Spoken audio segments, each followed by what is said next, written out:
Le domaine de la Selle les Bordes au IXe siècle de notre ère. Il s'agit d'un texte qui a été publié par Longnon en 1886 dans le tome 2 du polyptyque de l'abbaye de Saint-Germain-des-Prés. 1. L'abbaye possède à la Selle Yveline un manse seigneurial avec maisons et autres édifices ruraux à suffisance. Elle y possède 8 coutures, ayant 65 bonniers, que peuvent ensemencer 300 mouilles de froment. Elle y possède en vigne 1 arpent et demi, en nouvelle vigne 13 arpents, en pré 38 arpents. Elle y possède un bois qui fait en tout 5 lieues de tour et où l'on peut engraisser 1000 porcs. Elle y possède 2 moulins à farine, dont le sens rapporte 27 mouilles de blé et 1 sou d'argent. Elle y possède 2 églises entièrement équipées et soigneusement construites. Y affaire en terre arable 10 bonniers, en vigne un demi-arpent, en pré 2 arpents. De surcroît, elle y possède 2 manses ingénuiles, ayant 10 bonniers de terre arable, 1 arpent et quart de vigne, 2 arpents de pré. 2. Arnulfus Colon et sa femme, Colonne, nommée Farberta, homme de Saint-Germain, ont avec eux 6 enfants, nommés Gudbertus, Farbertus, Elianta, Gerburg, Albult, Gerlos. Gosbertus, colon de Saint-Germain, a avec lui 4 enfants, nommés Gunsweinus, Ernoldus, Gunfredus, Gunsoildis. Tous les 2 tiennent un manse ingénuile, ayant en terre arable 11 bonniers, en vigne un demi-arpent, en pré 2 arpents. Ils payent pour l'ost en argent 2 sous et l'année suivante 1 sou. Ils payent en paison 4 deniers. Ils labourent pour l'hiver 4 perches, pour le trémois 2 perches. Pour la nativité du Seigneur 1 fossoir, 3 poulets, 15 œufs, corvée, charroi, main-d'œuvre, coupe d'arbres, autant qu'on leur demande. 10. Giroardus, colon, et sa femme Lyde, nommée Odelberga, homme de Saint-Germain, ont avec eux un enfant nommé Baldoarius. Il tient un demi-manse, ayant en terre arable 4 bonniers. Il paye comme pour un demi-manse. 13.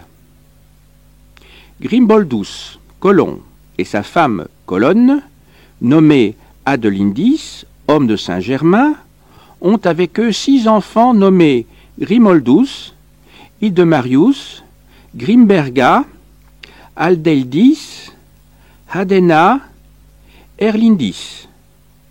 Ils tiennent un demi-manse, ayant en terre arabe 4 bonniers, en vigne un quart d'arpent, en pré un demi-arpent. Ils payent comme pour un demi-manse.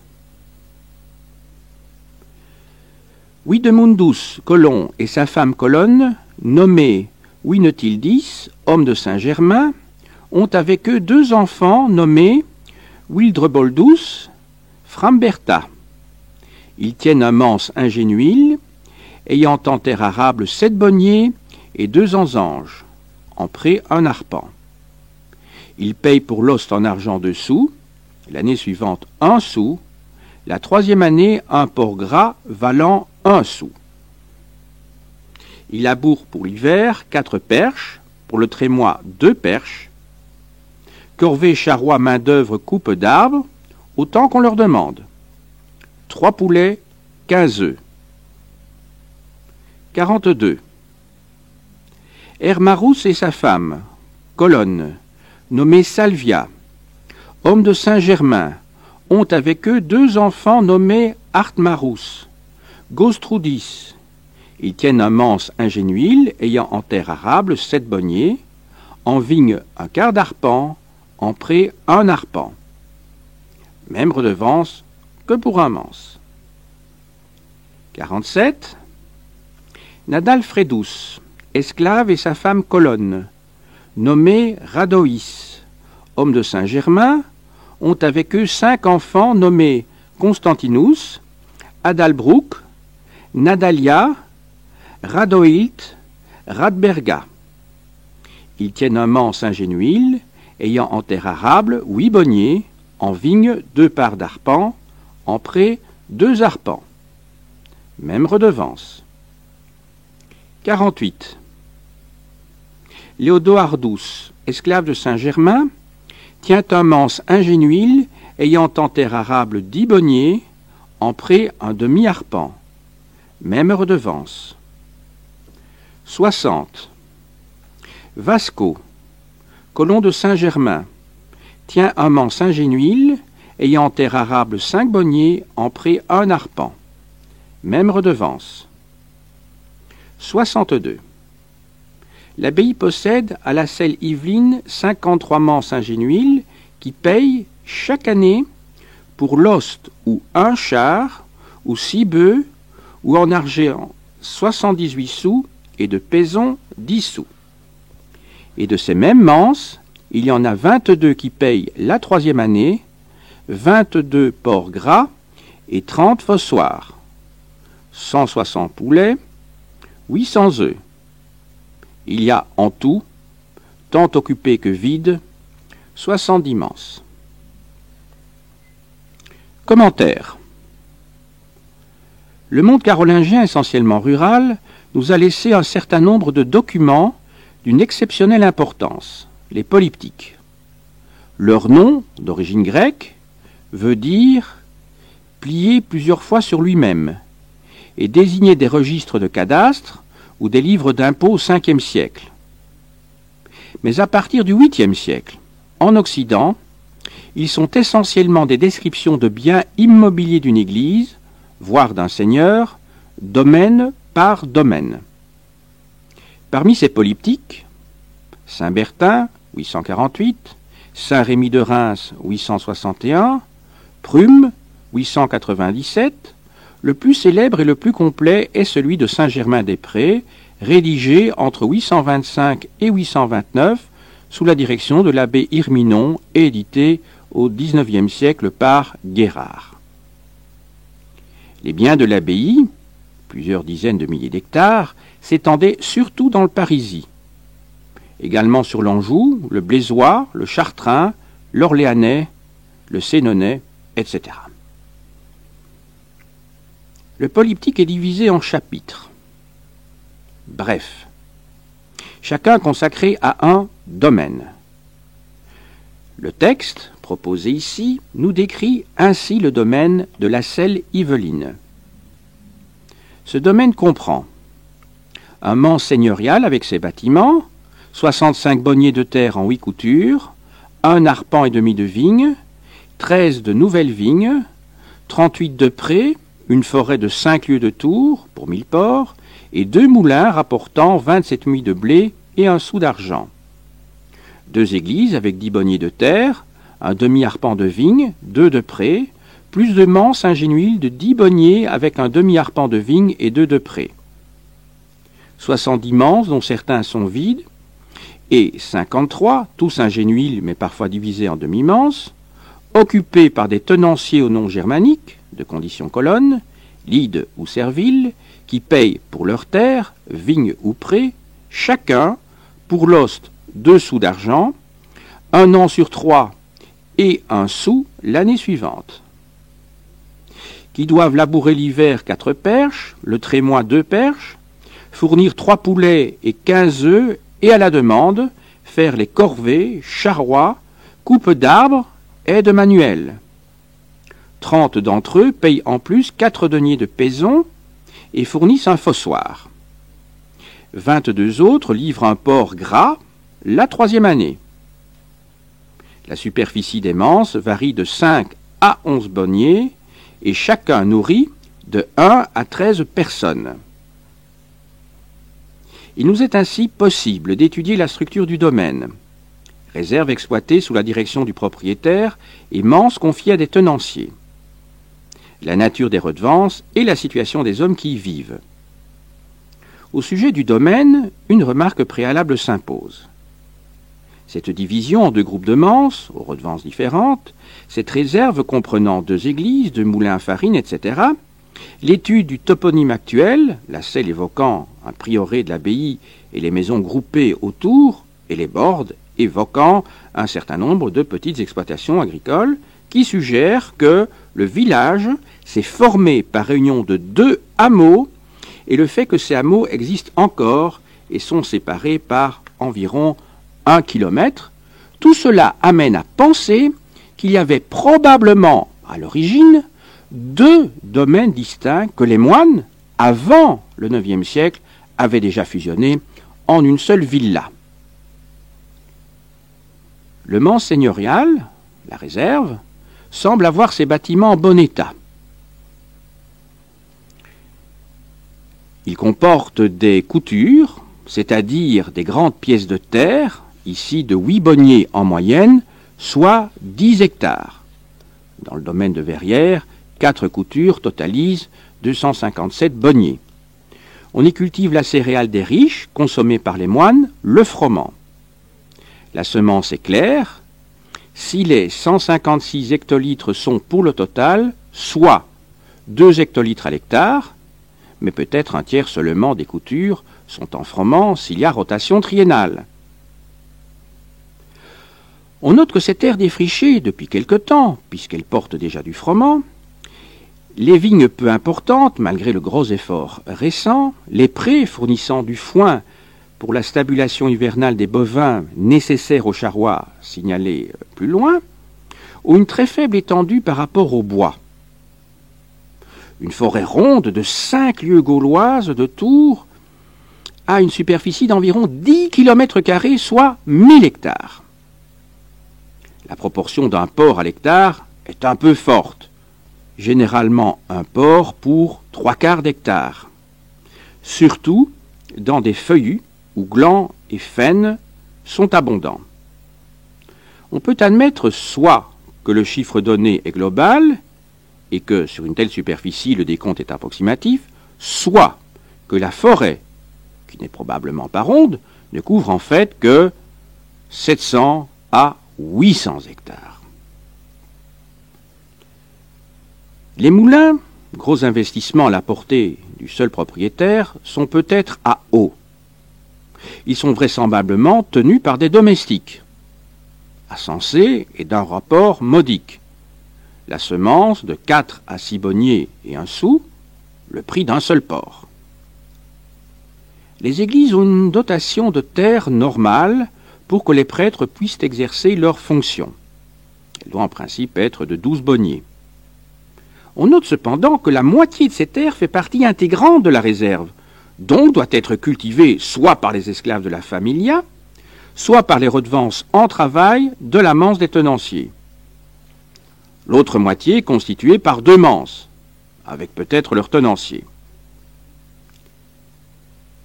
Le reste du domaine est en effet divisé en petites exploitations, les manses, qui sont dits ingénuiles, donc à l'origine occupées par des colons libres, mais peuvent être parfaitement occupées par des esclaves ou par des lides. On note que leur superficie varie. Vasco cultive 5 bonniers, Léodo Ardous 10. Leur occupation également. Le manse 2 nourrit 13 personnes sur une superficie à peine supérieure à celle de Léodo Ardous, qui est seul. Certains manses sont occupés par 2 tenanciers et leurs familles. D'autres sont coupés en 2 demi-manses. Le seul caractère commun de ces exploitations, groupées en 2 ensembles, est donc de verser les mêmes redevances en argent, en travail ou en nature.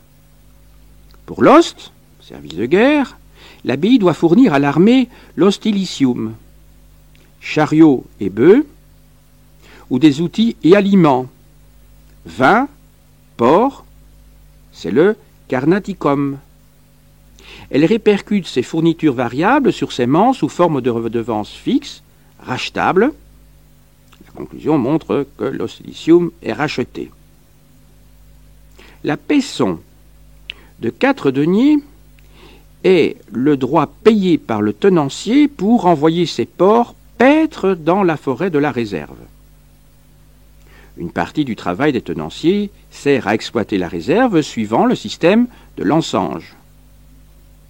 6 perches, soit 14 arts, qui est une superficie fixe à labourer en automne et au printemps, dans une proportion de 2 tiers et 1 tiers, en rapport probable avec une rotation de culture.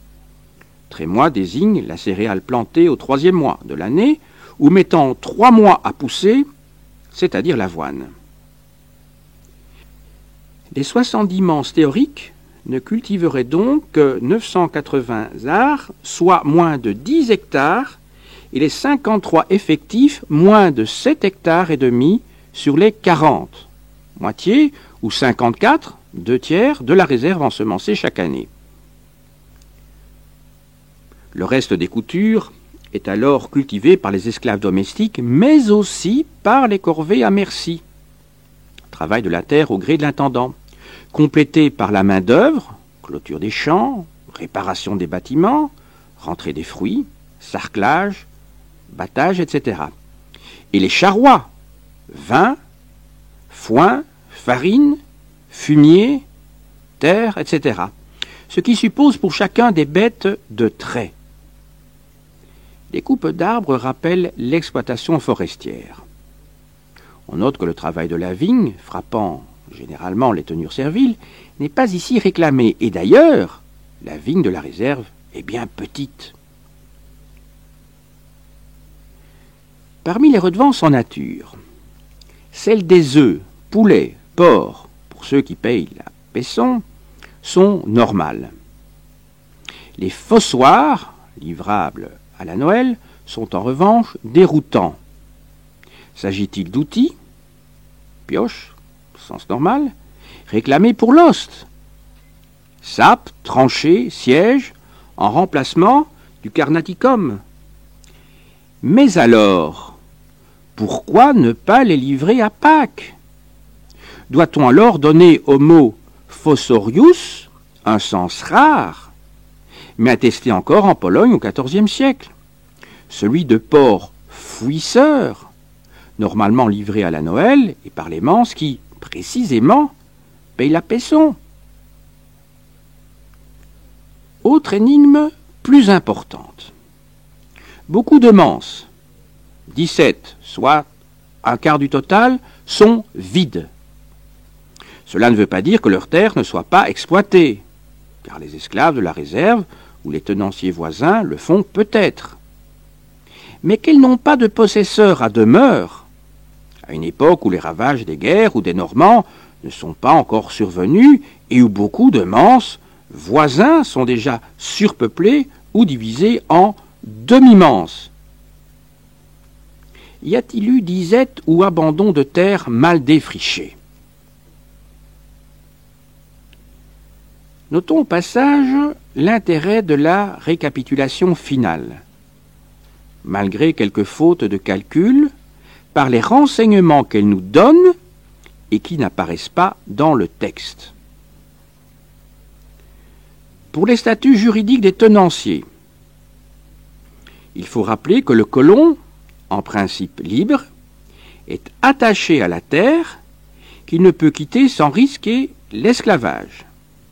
L'esclave casé sur une tenure a une condition économique très proche, mais certains de ses enfants peuvent être recrutés comme esclaves domestiques et employés sur la réserve. Le seigneur n'élève pas lui-même d'esclaves, car ce n'est pas rentable. Le lead est peut-être descendant d'esclaves affranchis, classe résiduelle, ou alors de libres ayant choisi un maître et pouvant théoriquement se racheter, car ils ne seraient pas attachés à la terre. En fait, les statuts différents tendent à se confondre. Tous les tenanciers sont hommes de Saint-Germain, c'est-à-dire étroitement dépendants et soumis à l'abbé, leur maître et propriétaire. On note enfin que les unions entre gens de statuts différents sont possibles. Colon et Lyde, colon et colonne, esclave et colonne, que les couples sont généralement très féconds, 5 à 6 enfants, et que l'anthroponymie est presque totalement germanique. Seulement 3 noms romains, Saluia, Constantinus